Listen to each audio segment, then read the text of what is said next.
Happy Tuesday, everybody. It's not Monday, so that's good news. Sophia Jones and I are going to talk Warriors, as is the case with this program. The preseason game was awesome. All you heard so far is my perspective. We're going to get Sophia Jones's perspective on the Warriors winning their preseason opener. We're going to preview the next game, which is tomorrow against the Kings. The NBA released their annual GM survey. We'll hear what the rest of the NBA thinks about the Golden State Warriors. We'll hear some sound from Steve Kerr on Moses Moody, who played fantastic basketball. But most importantly, we're here to have a good time. Let's do it. It's the Golden Days.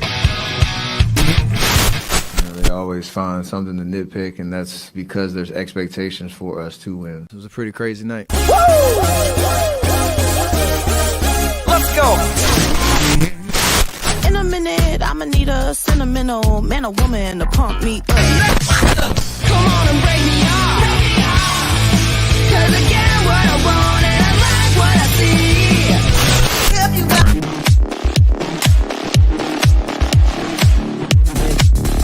Oh, yeah, that's music, baby. It means we're coming for you.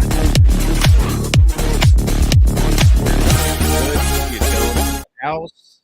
Welcome to the Golden Days. Sophia Jones is right there. You can follow her. I guess if you're listening to the podcast, you have no idea what I mean by saying that. But regardless, you could follow Sophia Jones on Twitter at @SophiaJones_2. You can follow me, Cyrus Saatsaz, on Threads and Instagram at DogWild, over on Twitter at Surf Journalist, and the program's on all social media platforms at Golden Days Pod. Before we get into it, today's episode is brought to you by the official sponsor of the Golden Days, and that's Bet Online, the world's most trusted betting platform and your number one source for everything football. Oh, my Niners. I don't know what's going on with them, but look, regardless, I hope you're at least winning money if you're betting on the Niners, if you're a Niners fan, or whatever your teams that your fandom follows. I hope you're happy with your team. And if you're betting on it, Bet Online has every stat, every matchup, even live odds and spreads to bet on during the games. And if you think you know your stuff, get in on the $200,000 mega contest and pick 5 games against the spread every week for your chance at weekly prizes and a share of $200,000. And when the game's over, kick back, put your feet up, pour yourself a stiff one, light them up if you got them, and head on over to the online casino to get in on a game of blackjack or poker or unwind with one of over 150 slot games. Head to the website today to get in on the action. Bet Online. The game starts here. Sophia, it is great to see you. Your immediate reaction. We're going to get into a lot of stuff today. Bruce Morrow, by the way, in the chat saying what's up and giving you props, Sophia, for predicting the New York Liberty to beat the Aces. We're going to talk a lot of WNBA as well. But the reason why I'm glad Bruce was the first to chat, Sophia, you're a native of Florida. Bruce is in Florida. We have a surprisingly large audience numbers coming from the state down under.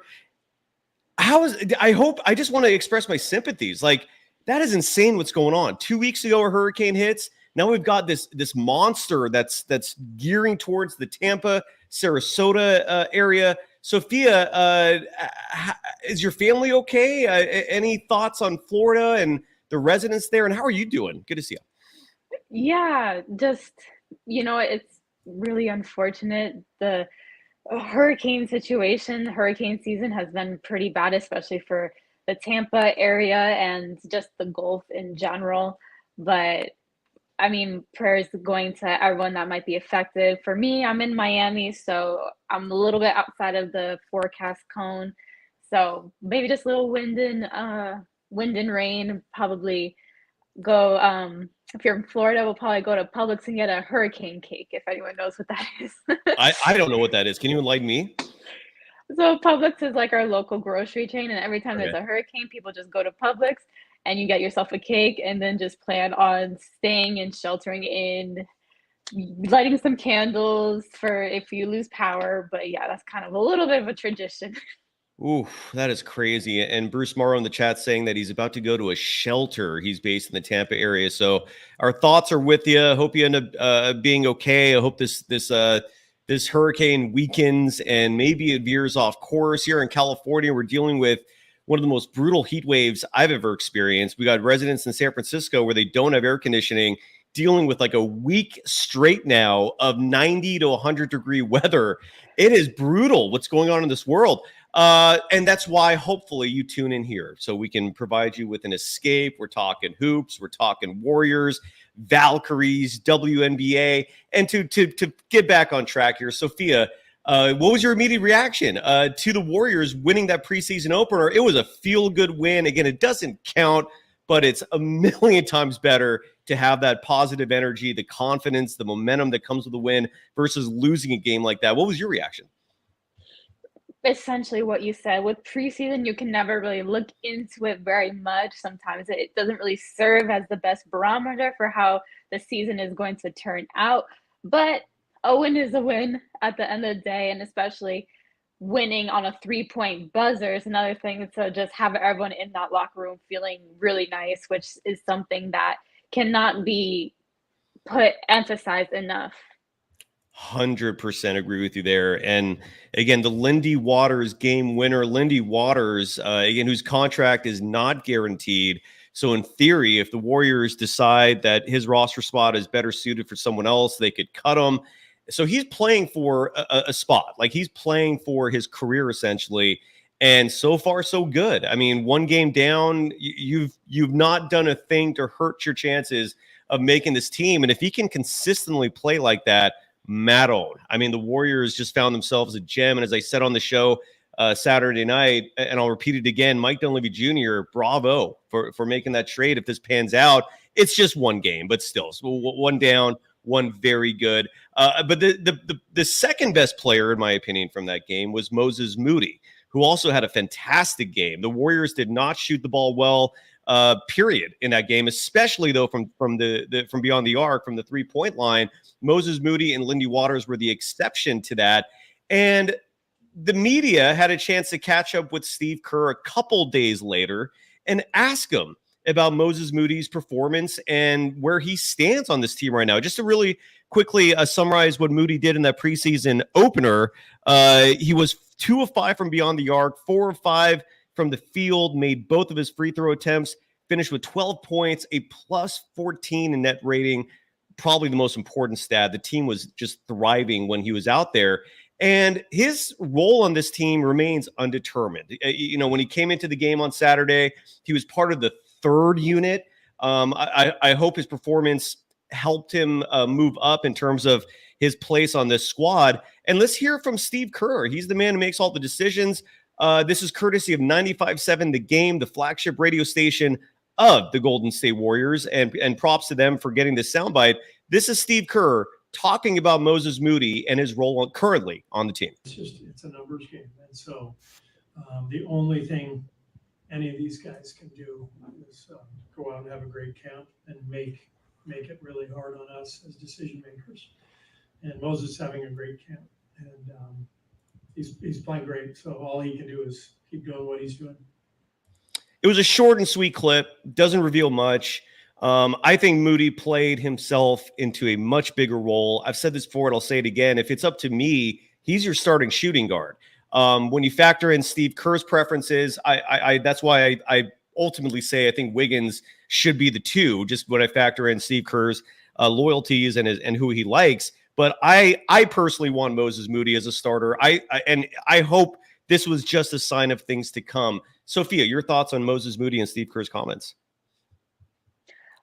Just like you said, where it's good that he's been having a great camp. Hopefully his performance in this last preseason game and what he's been doing in practices helps to bolster him up, to get him on a solidified not heavy, but decent minutes roster spot. Because just in that game and throughout his entire tenure with the Warriors, really what Moses is just reliable. He's efficient and reliable, which a lot of the times the Warriors just need that on the floor. Offensively, he knows how to score, get to his spots, and just knock them down. Defensively, he also is very efficient. He's long. He's able to guard, be that presence inside the paint a little bit as well. So overall, I think he's just a really good and solid player for the Warriors to have on the floor. I absolutely agree. I love this kid. I hope that he continues this level of performance and earn some more minutes. In the preseason, it was one preseason game, and naturally, social media is full of crazy opinions and thoughts. I Brandon Pajemski did not have the greatest night. It was one preseason game, right? And yet you already have people upset that at Pajemski from just one game that they still won, even though Pods didn't shoot the ball well. And then here in the chat, you have comments like these from an individual named Mario who says, quote, "It's time to move on from Kuminga. He still misses defensive coverage." Agree to disagree, Mario. I think that is a blatant overreaction. And it leads to this clip. Steve Kerr also talked about Jonathan Kuminga. This is, again, courtesy of 95.7 The Game, who thankfully posted these video clips. The Warriors themselves didn't even post this. So thank you again to the flagship station of the Warriors, 95.7 The Game, for publishing these clips. And here is Steve Kerr talking about Kuminga, who some people are ready to move on from. So how do you view him differently maybe now as you're... Well, I have more confidence in him and his ability to continue to grow and impact the game. So, the minutes are what they are. I mean, again, we look at everything during camp. We look at combinations. We just signed 3 really good players, with Kyle Anderson, Melton, and Buddy Hield. So we're gonna try to win every game, whatever that means. And if guys separate themselves, like say Steph did in year 4 of his career, then that's where you start seeing 35 minutes. But go back and look, took Steph 4 years, and that was after 3 years of college, right? So, there's nothing, there's nothing guaranteed. It's just you separate yourself from the group, and you make it impossible for the coach to not play you. That's the only way to do it. Whatever happened to that? Your thoughts, your reactions, Sophia? It is encouraging to hear that Steve Kerr said that he's growing in confidence with Kuminga. When we look at his trajectory last year, where Kuminga, when he was able to just get a little bit more confidence out of Steve Kerr and get those extra minutes on the floor, we saw him take that jump. So for Steve Kerr to say that confidence is growing even more, hopefully he can even improve on what Kuminga can even improve on what he did last season. The thing I found a little interesting with that clip, though, is Steve Kerr seems still a little hesitant on being completely sold on Kuminga and his abilities. He was even saying he compared him to Steph Curry and how it took him 4 years, and that was even after 3 years of college. So it almost seems like he's still not completely sold. He mentioned those veterans that they got in the offseason as well, that maybe in his mind he's thinking he might play ahead of them. But so he kind of said 2 different things in that clip to me personally. But if it's something where, like, Kuminga plays to a point where he earns and has to have that roster, that starting 5 position spot, then Steve Kerr has no choice but to give it to him. I honestly think Steve Kerr doesn't have a choice regardless, just because Kuminga's too good. I mean, when you see him out there, he looks different. He's a big dude, and this is a small team, so he obviously sticks out just in that regard. Defensively, the Warriors actually had a great game defensively, giving up 90 points. That's a good thing in the NBA. And I did not see, look, Kuminga showed maybe a little rust. He looked like he had some first game nerves, just my personal opinion from observing him play in that preseason game. I didn't see any abnormalities. I didn't see his defense lacking or struggling. He played 19 minutes in that game, which led all players. And again, the only thing that stuck out to me is his outside shot just wasn't falling. But then same goes for nearly every other Warriors player out there in that game, not named Lindy Waters or D'Anthony Melton or Moses Moody. And so, and he finished with 7 points. He was a +4 net rating. So the team was playing winning basketball out there. And one stat that really sticks out to me from that preseason game for Kuminga is the 7 boards. He grabbed 7 rebounds in that game. So if his shot's not falling, as long as he's doing all the other things, he's not hurting the team, right? Do you have any thoughts to add to what I just said? One thing that can never change with a player is their motor. And I think for Kuminga, his motor is something that has never been out of the question. Shots aren't always going to fall, especially in preseason. That's not something to put too much mind into, but the fact that his motor is still there, he's still trying to grab those rebounds, I think it's still a positive sign. Incredibly positive. Those 7 boards were huge, especially in 19 minutes. And rebounding is usually a defensive stat. So to criticize his defense off a 7 rebound game in 19 minutes is kind of wild. But again, I think everyone wants to see that shot of his falling more. And yeah, but I also heard what you heard, which is that Steve Kerr is still not sold on Kuminga. Truth is, I don't blame him. I mean, Kuminga has not proven yet that he is going to be a superstar in this game or even a star. He's getting there, though, and he just turned 22. Happy birthday to Kuminga. I think his birthday was yesterday, so the second youngest player on this team, ahead of just Brandon Pajemski, who is the youngest player on this Warrior squad. And Pods, one thing that stuck out to me last week with when I was hanging out literally with Brandon Pajemski is he kept repeating this over and over again. He himself is surprised that he's the youngest player on this team. He just kept saying that like he can't believe it. He's a young kid, a lot of young kids on this team. Another player, which is I think is pivotal to the Golden State Warriors and their chances this year, is Andrew Wiggins. If they get the 2022 version back, this season could be interesting, fascinating, and there could be some real hope. He unfortunately missed the first game because he was ill. He was on the sideline with the team. He was on the bench, wearing a mask so he doesn't contaminate his teammates in case he's contagious. And he said he's feeling better. One last shout out to 95.7 The Game. You've earned that with all these great clips you posted that we could use. And 95.7 The Game posted this clip just moments ago from our live show. This is Andrew Wiggins talking to the media today following practice on how he feels, especially since he missed the last game. Feeling better, a lot better than before. I'll give it a little bit before practice.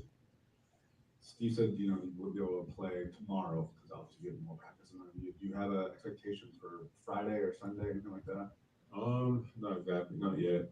Just kind of leaning on the training staff, and, all them to guide me through when they think I'm ready. How disappointing They will do. Yeah, and you can even see him sniffling there. Like he's clearly not feeling well. And chances are the illness has affected his conditioning, and that's the only reason why he's not ramping up. If you follow some of the beat writers, Sam Gordon is one of them with the San Francisco Chronicle. He, in fact, is joining me later tonight at 7 p.m. Pacific time. It's doubleheader Tuesday. I mean, a side note, I never intend these to be doubleheaders. For some reason, though, it's just Tuesdays just end up stacking up with guests. So 7 p.m. tonight, another live show with Sam Gordon. And on his Twitter account, you can follow him at @BySamGordon. He's posting a lot of practice footage with players like Wiggins conducting shoot-around. Sophia, would you agree with my sentiments, which is that even though it's not a good look for Wiggins to be missing action early, you can't blame him. He's clearly sick. And he's got the Kuminga haircut on a side note. No blonde added to it, but he's got the short do. Your thoughts on Wiggins, Sophia? I agree.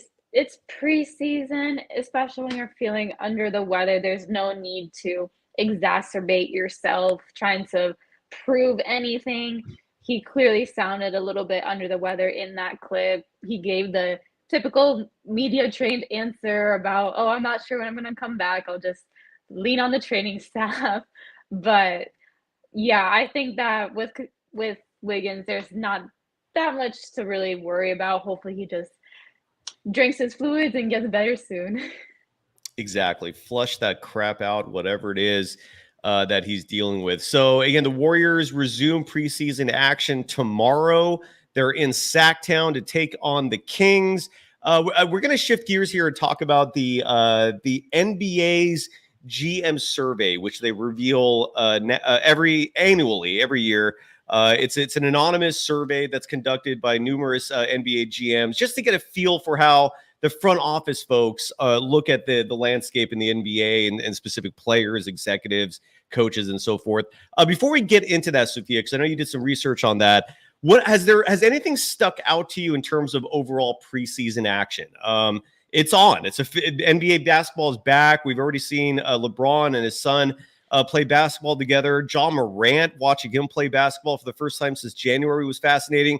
Zion Williams is skinny, which is kind of crazy. He looks good. And even though he played 70 games last year, he missed the playoffs for the Pelicans. That's something I don't think he wants to repeat. What's sticking out to you? Anything that's sticking out to you? Sorry to be redundant there in terms of the early preseason in the NBA. Just kind of the fact that a lot of the storylines that we followed along and listened to last season are carrying over now. Like you mentioned, Zion, see what he's going to do. He's looking like he's in shape, which has been a huge question for him. Ja obviously was out a lot last year, putting the Grizzlies back in the Western Conference standings as a contender, which is a very scary thing for the other teams in the Western Conference and the league as a whole. Obviously, it was a really cute moment with Bronny and his dad just being able to take the court together. We'll see how many of those moments happen in the regular season, but it was nice to see, honestly, just NBA be back on our screens. And just, even though if it's not as competitive or some of the stars, you're only seeing them for about 15 minutes, it's nice to see some of the more third unit guys that are really fighting for a roster spot. It's just so good to see basketball again. I missed it. It's one of the only sports where for the most part, I mean, look, if it's Wizards, Pistons, it might be a struggle a little bit to watch, but for the most part, like regardless of who's playing, I could just be entertained. I could just sit there, have NBA basketball on and just chill and be content and happy. And it's so good having it back. John Morant got injured for a moment there. And my immediate thought when I saw that was, oh no, is this guy going to turn into Derrick Rose where, injuries rob this incredible potential of a superstar player? So regardless, super excited. Can you, Sophia, if you don't mind, can you indulge the audience on what the annual NBA survey is exactly before we get into it?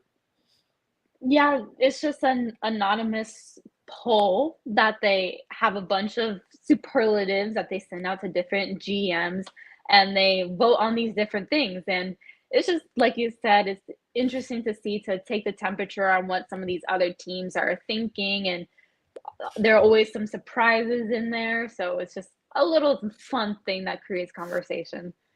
Yeah, Die Post, by the way, saying he's a stream over. No, we're going. I mean, as far as I can tell, we're doing fine. So I hope your connection is okay. So the NBA GM survey, as you mentioned, again, it's all 30 GMs, and it's anonymous, right? So they could be a little more forthright, a little more honest in terms of how they feel about the landscape.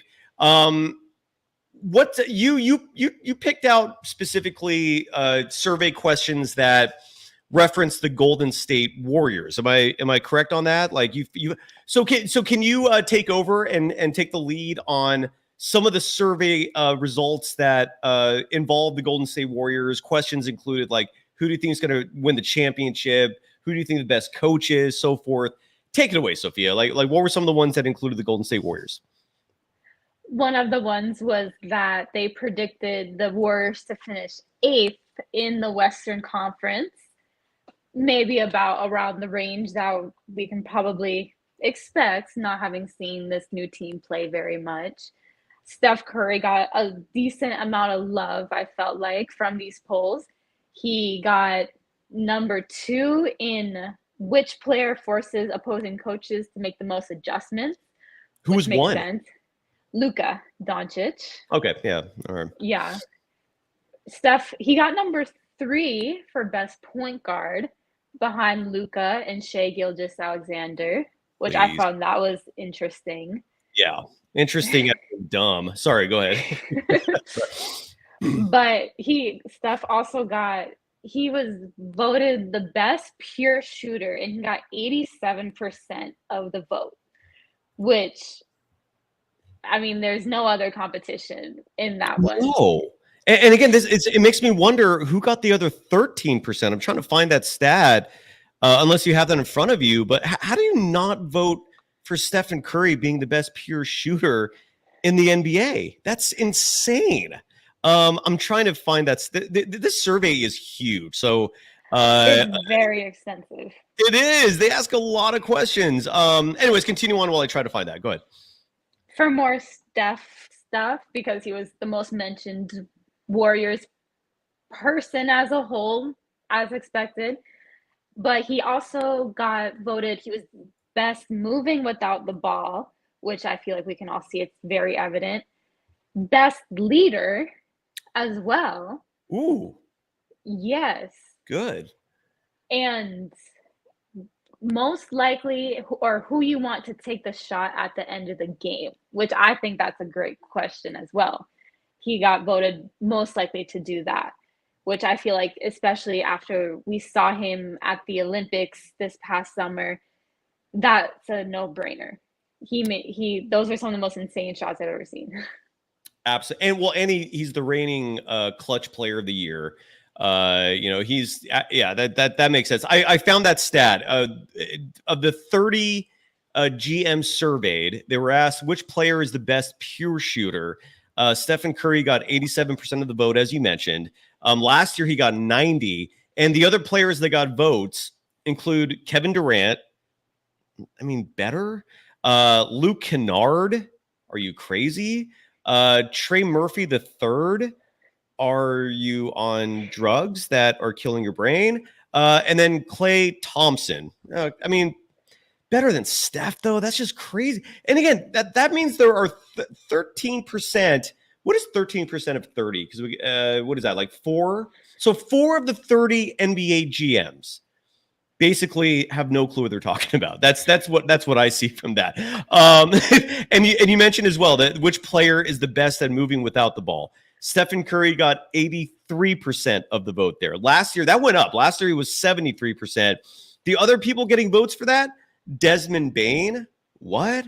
Mikal Bridges, CJ McCollum, Duncan Robinson, and then Klay Thompson. Like the Klay thing makes some sense. The rest of these are asinine, which again means 4 out of 30 GMs just really have no clue what they're talking about.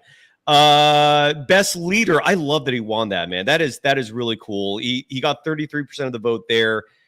And then right behind him, tied for second for best leader, were Jalen Brunson and LeBron James. Those are all fantastic votes, but I love that Steph won that. Is that everything is that all the results that you got in terms of Warriors related? Any others that we missed? There's actually Steve Kerr got a little bit in the conversation as well. He was voted the third best head coach in the league, behind Eric Spoelstra of the Miami Heat and Mark Daigneault of the Oklahoma City Thunder. Interesting. Okay. Which, honestly, after watching the Heat for so long, since I'm from Miami and grew up in Miami around the Heat, Eric Spoelstra he's an amazing coach. He really is. So I think that one, he's got to take it, honestly. I agree. Again, agreed. Eric Spoelstra to me is easily the best coach.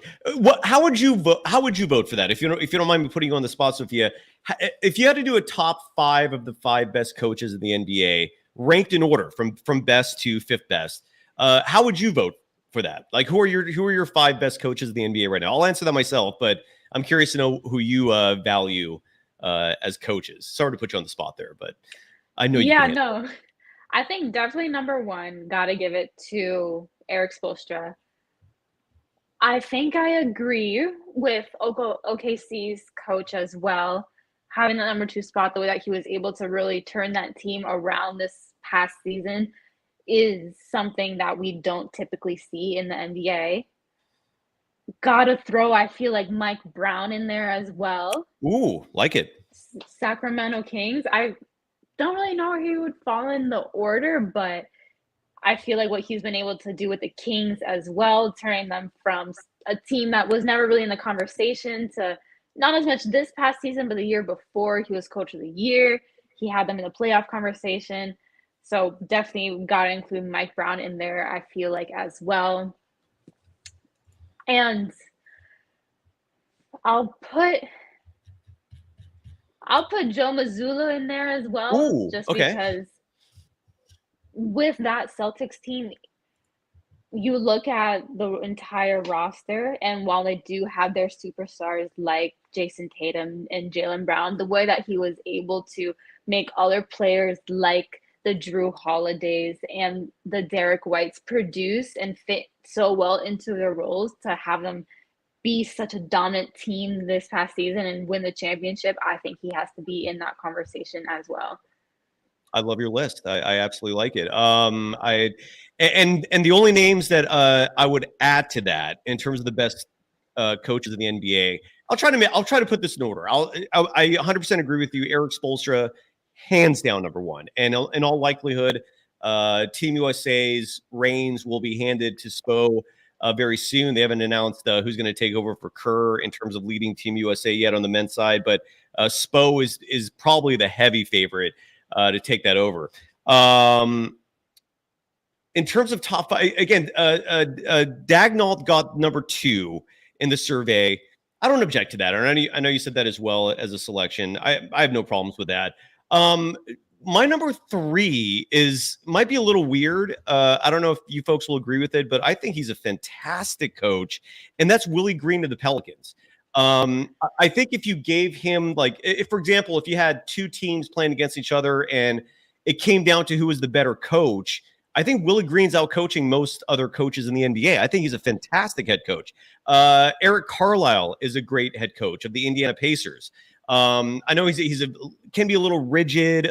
Some players, kind of, he rubs some players the wrong way at times, but I think he's a fantastic coach as well. In the NBA, I think Ty Lue is a great coach, current head coach of the LA Clippers. I still think Greg Popovich is a solid head coach. A little overrated in my opinion in terms of the all-time rankings, but he's still a solid head coach.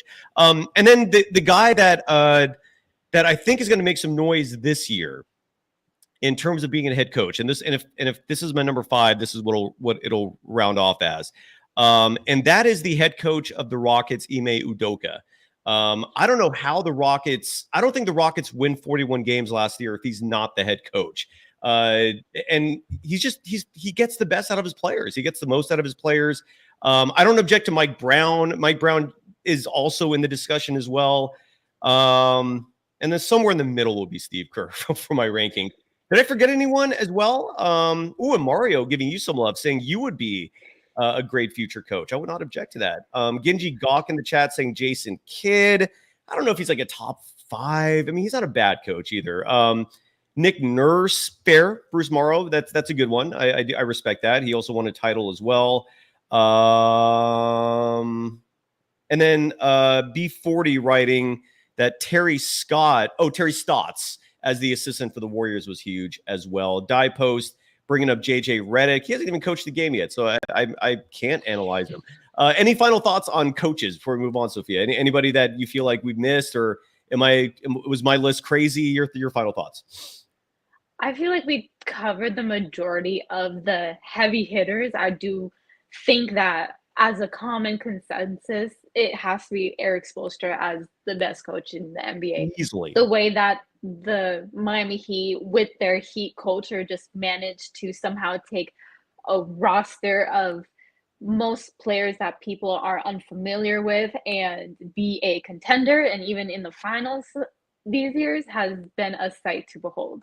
I love watching Spo coach. Same. We're in complete agreement there.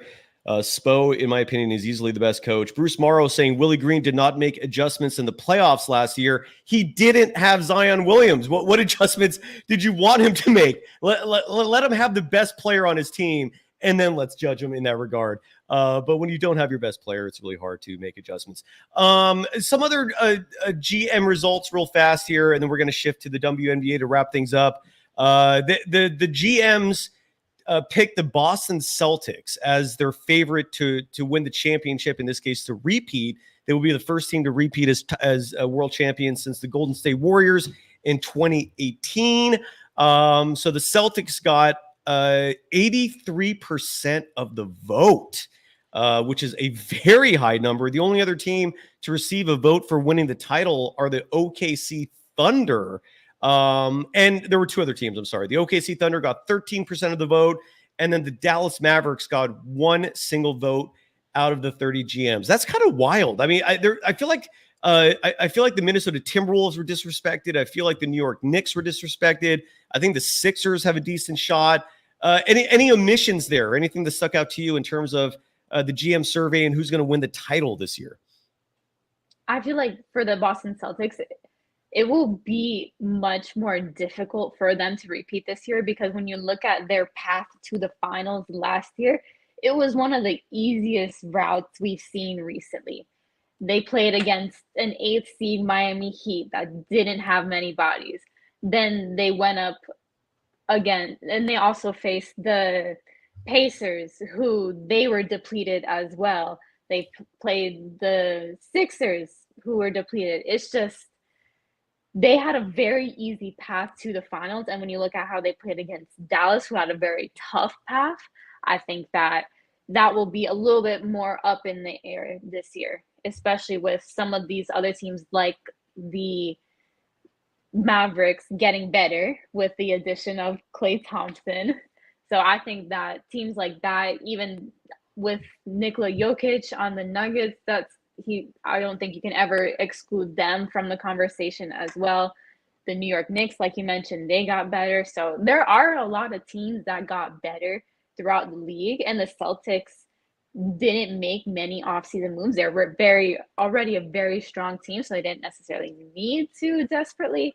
But the fact that other teams are kind of catching up could make it a little bit more difficult for them. Yeah, and a huge reason I think why they got 83% of the vote is because of the fact that instead of having a complacent team, a team that a year ago was hungry to win that first title, that's plagued a lot of other champions in recent years, where the second year front offices did not bolster the team, did not make the team better. You had players who maybe were not as motivated as they were the previous year to win a title. In the Celtics case, I felt like that's the path they were on until Jason Tatum got slighted in the Olympics in terms of getting the DNPs, and Jaylen Brown got slighted in terms of not even making the team. This Celtics team reminds me a lot, and I've said this a lot on more than a few occasions recently, that this Celtics team reminds me a lot of the Warriors' first title run, where in that first championship, the Warriors similarly had, I don't think it was as easy of a path as the Celtics, but they did have some lucky breaks along the way in terms of injuries. And then when the Warriors won that first title, you had a lot of people in the NBA landscape, media, fans, otherwise, kind of writing them off, kind of calling it fluky, kind of saying the Warriors were lucky. And I feel like the Celtics have gotten a lot of that same sentiment, where people were just not that impressed with it. They just were like, all right, you got your ring, now let's move on. And they're going to be hungry. They're going to be motivated. And the Warriors heard all that noise after 2015, and that led to a 73-win season. So I could see the rationale behind GMs and front offices feeling like the Celtics might have another run in them. Any final thoughts on that, Sophia? It'll be interesting to see, like how you mentioned, if the Olympics will light any type of fire within Jason Tatum for being on the bench the majority of that gold medal run, and Jaylen Brown for not even making the roster, and 2 or 3 of his teammates did. So we'll have to see if that's something where they continue to stay motivated or if they plateau. Die Post in the chat's asking what our thoughts are on the GM saying that the Warriors are going to place 8th in the Western Conference. I think that's about right. It's a hard prediction to make for this team, given the new additions, the first time in 14 years or whatever it is that Klay Thompson is on the roster. I think 8 is about right. What do you think, Sophia? I think it's about right. I would be surprised if the Warriors didn't make the playoffs again this year. But they're gonna have to claw their way to the playoffs. So I think that 8th seed spot is right about where they might fall. Yeah, absolutely right. And in the chat, Ginji Gok wrote something which I think is very interesting. That because in the chat earlier I saw someone said Wolves got worse after that cat trade where they brought in Julius Randle and Dante DiVincenzo. I'm not sure about that sentiment, and I never really thought about this until now, and that's why I bring it up. Dante DiVincenzo is naturally a point guard, and that's been a criticism of the Minnesota Timberwolves roster, is that Mike Conley turns 37 this year. He might be 37 already, and that's old. I mean, he's an aging point guard. The team never really had a solidified individual to back Conley up as their point guard, and Dante DiVincenzo fills that role perfectly. It fills a hole on that team, and Julius Randle is not someone you should sleep on either. This is someone it was a previous All-NBA second team member, All-NBA third team member, just in the last few years. So I don't know if the Timberwolves are going to be worse. I don't know if they'll be better either, but Dante DiVincenzo is a huge pickup for him, and Julius Randle is no slouch. So Minnesota is going to be dangerous, and this is another year of growth for Anthony Edwards. Your thoughts on Minnie before we move on from that team? Yeah, I wouldn't necessarily say that they got worse. And you talk about Anthony Edwards. I saw him a lot in the gym this summer working out with Stan Remy, who I actually worked out with as well when I was playing. And he really attested to Anthony Edwards' work ethic and just how many hours he's been putting in the gym this past offseason. So not only, even if the rest of the roster might not necessarily have gotten better, Anthony Edwards himself, I think, has increased his game. So Agreed. I think he'll be an even scarier sight for him in the Western Conference and league as a whole. And it's fun to watch. So I'm excited to see how the Wolves end up this year. Totally with you. One interesting question in the survey that didn't have any Warriors finish among the votes was who's going to win MVP this year. Shai Gilgeous-Alexander won the vote. He got 40% of the vote among all NBA GMs surveyed. Luka Doncic was second with 30%, and then it drops off from there. It's so SGA got 40, Doncic got 30, and then Embiid, Jokic, and Jason Tatum each got 7% of the vote. Giannis, Jaylen Brown, Anthony Edwards also got some votes. They didn't specify the percentage. What are your thoughts on that? Is it surprising to you that SGA and Luka Doncic are like hands down the favorites to win MVP? No votes for Steph either. Your thoughts? Looking at the MVP conversation last year, I thought SGA and Luka Doncic were in the conversation a lot. And especially for Shai Gilgeous-Alexander, I feel like what he was able to kind of do with his team and get them to have the best record in the Western Conference this past season, that's something that they can only build upon. I feel like the Thunder, their roster has improved with the addition of Alex Caruso, Isaiah Hartenstein. So that Oklahoma City Thunder, if they can get one of the top records in the league, which I think they might, and you're the best player on the best team or one of the best teams, then you have an extremely good chance of getting that MVP, which I think Shai could do this next year. Good call. Great analysis there. You're absolutely right. Ginji Gok, by the way, in the chat, randomly throwing out, probably thought of this when he heard me mention Jokic and Embiid, that Stephen Curry deserves an athletic center on this team. And I picture that way more than I should. Every time I just fantasize about Steph with playing alongside like a Joel Embiid, playing alongside even like a Karl-Anthony Towns, who I know is it's a stretch to call him one of the best centers, but he might be. But the point is, I just feel like Steph's life would be so much easier. He would light it up. I clamor for that. Sophia, do you agree or no? Maybe don't. I do agree. And I feel like every time you see Steph on these teams like the Olympic team or an all-star team where he is playing with those types of centers, he has an extra amount of joy that he plays with, just being able to throw those lobs, set up the pick and rolls. So I think that if the Warriors don't make a substantial run this season, then their number one target needs to be to get some type of size on the team. Rick Barry was on the show last week, the Hall of Famer, and he's a regular guest on this program. And he was talking about how he just started like daydreaming in the middle of a show about how amazing it would have been if Lauri Markkanen was on this roster. He would have been such a perfect fit. Now, with that said, And that's a huge reason why, unfortunately, a lot of toxic fans out there after just one preseason game were crapping on Brandon Pajemski. And it's very unfortunate because his name was linked to that trade and was supposedly the reason why the trade did not happen.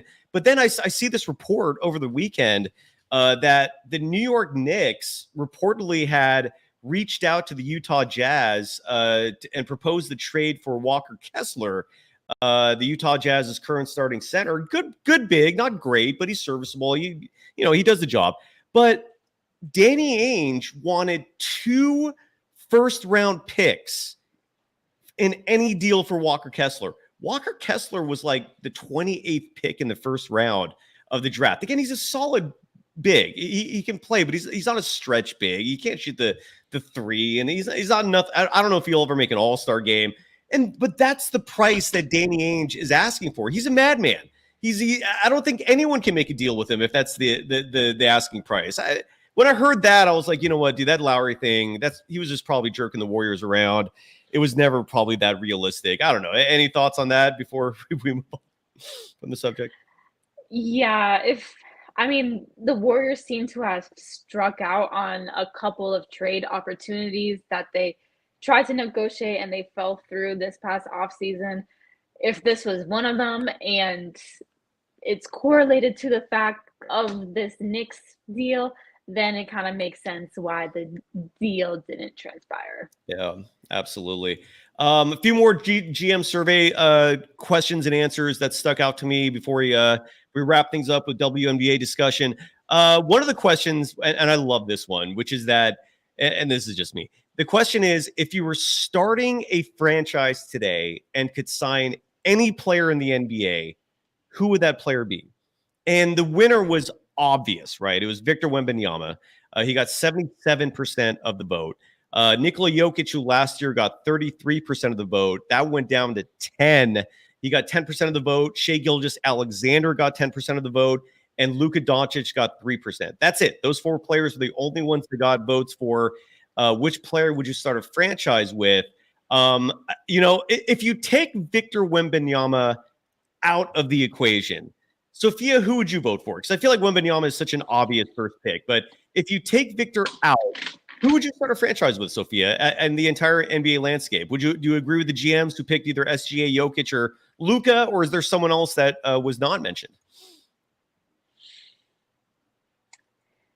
I feel like, yeah, that's a tough one. I feel like other than Wemby, the other players that they mentioned are the typical safe questions. I honestly wouldn't be so sure about Jokic because he's already won his title. He has already won his MVPs, plural, multiple. I don't know how much he's really, if you want to ask him to pour into a new generation. With SGA, I do see that one. I mean, he's already kind of doing it with this young OKC Thunder team where they're really building up. And last year, like I mentioned earlier, they had the best record in the West. Definitely going to be a contender this year. So I could see him as someone that it would be beneficial to start a franchise around. Yeah, and Luka would be probably my first pick if it's not Wembanyama. And I'm already jonesing for Cooper Flagg. I think that kid's going to just take this league by storm. All right, moving on from the GM survey. WNBA action. We talked about this briefly at the beginning of the show. The New York Liberty have eliminated the Vegas Aces. Asia Wilson, I saw a stat somewhere, which kind of you could accuse it of being hateful a bit. Even though it's true, someone said that Asia Wilson's the first unanimous MVP in any sport not to win a title. I don't know if that's true. It wouldn't surprise me if it is, though. But nonetheless, the New York Liberty are now 1 round away from winning their first franchise championship. Sophia, give us the recap for both these series, because I think the Sun and the Lynx are still playing, if I'm not mistaken. Take it away. Yeah, so the Sun and the Lynx, they actually play tonight. That series is tied 2 games apiece. So the winner of this game will go on to the finals. It's in Minnesota. Should be a great environment. I'm really looking forward to seeing what Napheesa Collier does. She was second in MVP voting and won Defensive Player of the Year. She's been just the main force for the Minnesota Lynx. But for the Sun, Alyssa Thomas, she's nearly averaging a triple-double this playoff series. DeWanna Bonner has been really good. They're a great power couple, actually. But Wait, who is this? Who's a power couple? Alyssa Thomas and DeWanna Bonner are Wait, partners, and they play on the same team, which is awesome to watch. But they're also dating? Yeah, I'm not sure what I think they might be engaged, married also actually. Fascinating. Yeah, so you talk about team chemistry going to another level. Oh my God. Can you imagine if like Stephen Curry and Kuminga came out, they're like, we're lovers. That's how we roll. Nothing wrong with it. It would be crazy though. Continue on. But so that's going to be a really, really exciting game to watch. But honestly, I think that the Liberty, I think this is their year. They've had the best record in the WNBA this year. Between the first round, they swept the Dream. The second round, they won their series 3-1 versus the Aces, the reigning champs and the reigning unanimous MVP, Asia Wilson. I don't see either the Sun or the Lynx beating the Liberty in the finals, honestly. But it should be an interesting series regardless. But this game tonight will determine who goes on to the finals between the Sun and the Lynx. And in your opinion, Sophia, do either of these teams have a realistic shot to beat the Liberty? I feel like New York is such a heavy favorite. Sabrina Ionescu, I hope I pronounced her name finally right. She's due for her first title. She's going to be one of the game's all-time greats. Does either Minnesota or Connecticut have a shot if they play New York? I think they do have a shot. I think that it definitely won't be a sweep. I feel like it will be a 5-game series. However, the way that the Liberty have been playing, how they've just been offensively and defensively in tune. You mentioned Sabrina Ionescu, Brianna Stewart have just been amazing offensive forces for the Liberty. I just don't see either team competing with I see them competing with that, but not ultimately beating that. And would you agree with Bruce Morrow in the chat who writes that the Liberty don't want to see the Lynx? Is that a fair assessment? That's a fair assessment. The Lynx had the second best record in the league this year. So you take the top 2 teams in the league, it's definitely going to be a dogfight. But like I had mentioned, the Liberty, just the momentum that they've been able to gain throughout this playoffs, I think it's going to be tough to beat. There you go. And so again, it's the Lynx and the Sun tonight, and that's Game 5, right? Winner take all. Game 5, winner advances to the finals. Bravo. It's hard to find something good to watch sports-wise on Tuesday, so that is awesome. I'm all in. I'm definitely going to watch that in just a moment. Wrapping up the show, Mohammed Alavi in the chat had a couple interesting things that we can finish the show with. 2 comments that he wrote. One, has a trade proposal. Trade Wiggins, Gary Payton II, who did not have a good game in that preseason opener, Moses Moody, and multiple first-round picks for Jared Allen. Side note, Jared Allen will not be available for trade until January because of the extension he recently signed. But according to Mohammed Alavi, Jared Allen might be the last chance for the Warriors to secure a solid big man and give them the interior presence they need. Sophia, would you agree with that? That's a trade I would do easily. Again, you can't do it until January, but I don't hate it. Your thoughts, Sophia? I don't hate it either, unless especially since we have until January, I guess, to evaluate. It'll be interesting to see where Wiggins kind of falls this season and how he'll play. Gary Payton, he's always been a player that's been really great to have on the Warriors for his defensive role. But offensively, he doesn't really contribute as much, as well as he's a guard. He's undersized. And the Warriors really do need that inside presence. And mentioned first-round picks also. I feel like when you have a Steph Curry on your team, you want to try to go more so after the win now model, which Absolutely. Having an athletic big center would help with. Agreed. And even though I don't like the idea of trading Moses Moody, even though I think Sophia, and I hope I'm okay speaking on your behalf here saying this, that we both feel like he's a real player. He can contribute. And even though Moody himself has admitted countlessly that he's not a fan of the stay ready approach that Steve Kerr puts him in. I mean, he's expressed it literally. It sucks. That was the sentiments to that. With that said, I think the reason why you and I are okay with trading Moody is because of the reality, which is that Steve Kerr just doesn't see the value in him that so many of us do. And look, if that changes, whole different discussion. If Moody's suddenly getting some real minutes, then no, I don't want to trade him. But if Moody's going to get the treatment where, he's on the third string, yeah, trade him. I mean, if you can get something like Jared Allen back, why not? And then one last thing I saw in the chat that stuck out, and we'll finish up on this. And Sophia, thank you so much for going as long as we have. I did not realize it until I just saw the clock. Was also the same person, Muhammad Alvi, who wrote that I am not impressed by Kuminga. Sure, it's only one preseason game, but if he's going to be a true number 2 option, he needs to develop as a shooter. And what I saw didn't give me much hope. It was one preseason game. All right. They won the game. Wins are what matters. So, and he grabbed 7 boards in 19 minutes. So even though his 2 3-point attempts did not fall, slow the roll a little bit. Just relax. It's one preseason game. Way too soon to be forming any type of negative analysis or assessment of them. Your final thoughts, Sophia, on that? Exactly how you put it. It is too early. It's preseason. It's something like we both touched upon, the fact that he kind of has some of those intangibles covered, like his rebounding, his effort, his motor is what you want. That shooting will hopefully come. But at the end of the day, when he's as quick of a guard as he is, and he gets the basket so easily, sometimes you don't even need to shoot. The only shot you need to make is a free throw because he can get to the line with his athleticism very easily as well.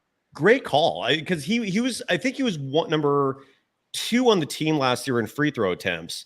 This team does not get to the line often. I'm really glad you brought that up. Kuminga is one of the only players who's attacking the rim consistently, and that draws fouls. That pressures the defense. It makes them uncomfortable. So it's not going to just be the shooting that folks should focus on. But also, again, it's just one preseason game. I do agree with Armando Lara in the chat, who writes, never choose a coach over a player. I wouldn't say that's an absolute, but generally speaking, yeah, I do agree with that sentiment. And let's not forget, when we going back to what we talked about 35 minutes ago with Erik Spoelstra, let's not forget that part of that genius, part of that success has to do with Pat Riley, who is in my top 3 of all-time coaches.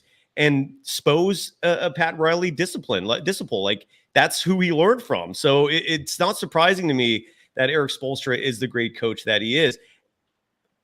Great news on your front, Sophia. Before we go, I got to give you some love. Announce to the audience, you've got a new position besides having a weekly segment here on Golden Days. Who are you going to be calling games for next year? Describe the position. Yes, so I will be the color analyst for the University of San Francisco women's basketball team for this upcoming season. Woo! So make sure to watch the Dawn. So it should be really exciting. And I'll also be doing a lot of feature reporting and storytelling for both the men's and women's basketball programs. So I'll be able to put out a lot of digital media content. I love it. Bravo. Congratulations. That is some great news. The USF Dons now have you on board as their color analyst. My first boss ever as in the media industry. When I was 20 years old, I was hired as an intern at KNBR Radio. That's how it all started. And my boss at the time, the man who hired me, was Pat Olson. And I still stay in touch with Pat, but I don't know if he's still calling the games, but he's been the radio play-by-play broadcaster for the USF Dons for decades. So if he is still on the call, please say hello for me to my old boss and mentor, who sometimes has been told he sounds like Kermit the Frog, but that's I'm just being facetious. I love the man. And so if he's still there, say hello for me. But Sophia, congratulations. That is such great news. I'm guessing just the first step of many and what's going to be a very promising career for you. Mario is asking if it's a TV position. Are we going to see you on the screen? So it will be for the television broadcast for the West Coast Conference games. They'll be on ESPN Plus. And then for some of the non-conference games, it can range from a little bit of NBC Bay Area as well as ESPN Plus. Love it. Congratulations. Ginji Gok saying that his brother played soccer at USF. There you go. So bravo. That's phenomenal news. Congratulations. And again, I'm sure this is just step one of a lot of steps in what's going to be an illustrious career. Sophia Jones, thank you as always, for the phenomenal work. Anything we forgot? Anything that we did not touch on that you want to mention, or are we good? Take it away. Nope. Just make sure to watch the Sun versus Lynx game on ESPN tonight. There you go. Yeah, that's coming on in just moments. Follow Sophia Jones on Twitter at @SophiaJones_2.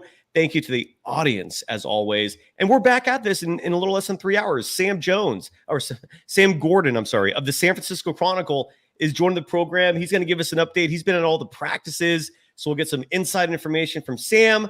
But until then, thank you, everyone. And yes, Armando Lara, Moses Moody. We're Moses Moody fans here. So if you're looking for support for Moses, you've come to the right place. We hope he gets some minutes. And Ishan in the chat saying, "Go Minnesota to win Game 5." That's it. We're out. See you next week, Sophia. Thank you, everyone. Bye-bye.